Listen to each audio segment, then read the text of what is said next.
Welcome back to Breakfast Television on this Wednesday. Tammie, Mayor, and Sid here with you. There's a lot we're going to get into here, but first, Tam, TTC update. Yeah, quick note about the TTC right now. There is a fire that is impacting both lines 1 and line 2 right now. So currently on line 2, no service between St. George all the way to Broadview because of this fire. Shuttle buses are running instead. They're on their way. And on line 1, the Yonge University line, trains are not stopping at Yonge Bloor Station because of this fire. On line 2, the same thing. They're not stopping at Bloor. There is no service on line 2 between St. George and Broadview. So keep that in mind if you're just about to head out. We have no word on when that will clear up, but we'll keep you up to date with that.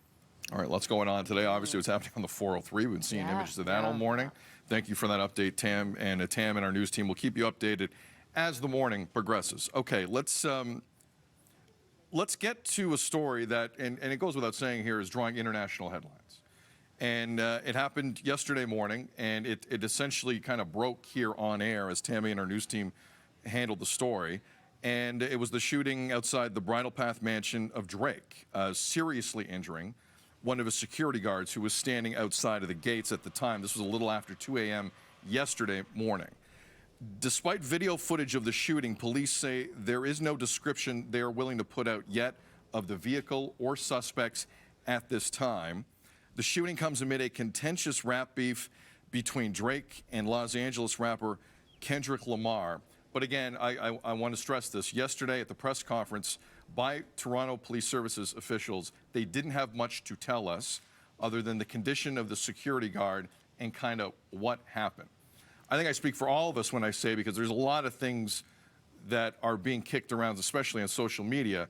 We hope the health of this security guard improves, because he is in serious condition, and that gets lost sometimes in a story like this and shouldn't. That's one of the things I'm thinking of at this time, obviously. The other thing here is, because we don't have much information from Toronto Police, is the beef issue. Now, for those of you out there who are watching, you know exactly what I'm talking about currently in the world of hip-hop. For our viewers who may not know, and I'm sure you're out there, there is right now a trend in the hip-hop, I apologize for that noise. There is right now a trend in the hip-hop culture where diss tracks are right now being released at a very, very high rate. What is a diss track? A diss track is where you attack another artist about them professionally, about them personally, about who's worked on an album with them, who hasn't. Sometimes these personal attacks get very, very direct. And the video we're running here is of Compton hip-hop artist Kendrick Lamar, who right now, and I think it goes without saying, has the most listened to diss track in the world, maybe in human history, with the track Not Like Us, They're Not Like Us. And the visual we just showed you previous to some of this video, the map you may have seen, that's Drake's home. And that is on the cover of Kendrick Lamar's current single. This is the visual I'm talking about. Now, Toronto Police yesterday gave us zero indication, gave us zero evidence. It directed us in no direction whatsoever that would lead anyone to believe a specific artist of any kind anywhere in the world, whether here in Toronto or anywhere else, is a part of this. But I don't think, Tam, we can go down this road without giving a little bit of the context on this side, because the numbers on the song from Kendrick Lamar and this and the disrespect between Kendrick Lamar and Drake, there's been others, but this one recently is really sharp. That song I'm talking about, the cover you saw, got streamed 7 million times just yesterday. In a day. All right, in a day. That's more than any other hip-hop song since Spotify has existed in 2008. So, Tam, again, we got to be very careful here for a lot of obvious reasons, because Toronto Police is running this, and we don't know anything. But in terms of everything on the periphery, from the business side of hip-hop to what's happened here, I don't think we're doing our jobs if we don't really lay out for people at home kind of what's happening here. Yeah, that's what everyone is talking about. Exactly. Everyone is talking and about to ignore it, it doesn't make sense, considering the fact that before the shooting happened yesterday, we had this rap beef making headlines around the world already. It was already happening. When you see that mainstream media is picking it up, in the Toronto Star, they had an explainer of the background of this. Sorry, rap beef. This I is laugh what just he- because it's almost a Toronto Star. wild comparison. Yeah, the Toronto Star. The Toronto Sun even had an explainer a few days ago, although they put the wrong picture of Kendrick Lamar. That's a whole other situation. I didn't even see that. Yeah, there. But the fact that this was being picked up years ago, or weeks ago, days ago, by mainstream media around the world, you can't ignore that this was happening and that this back and forth heated up and escalated, especially over this past weekend, and that a map of Drake's home was put up, as well as some changes that people have been making to Google Maps.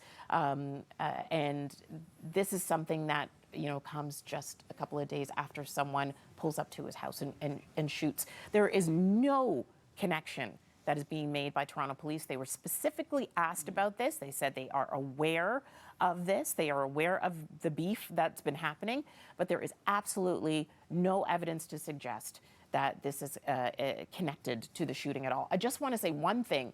From all of the response that we got yesterday to this story, the number one thing that I saw from people was like, please, let this stay on wax.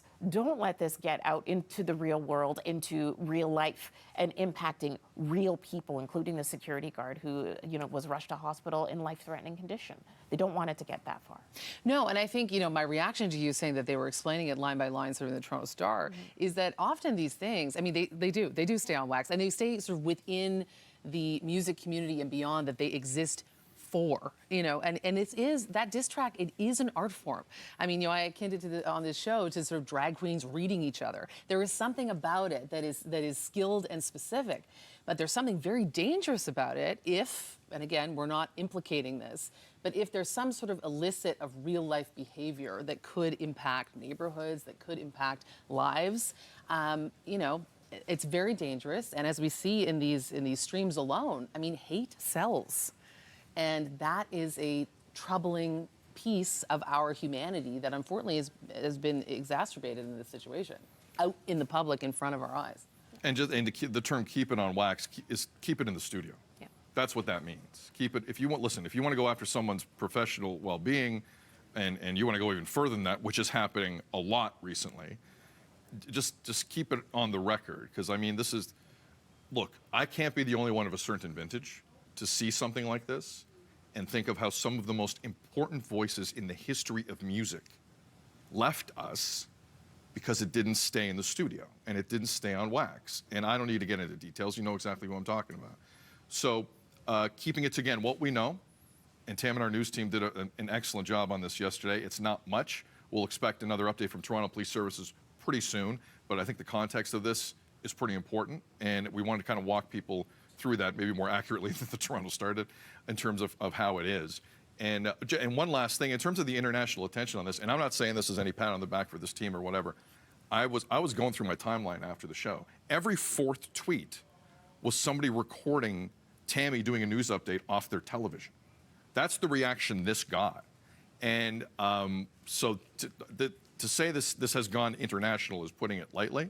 And any other information we get from Toronto Police Services on a fairly significant story, we'll pass along to you here on Breakfast Television. More BT coming up after this.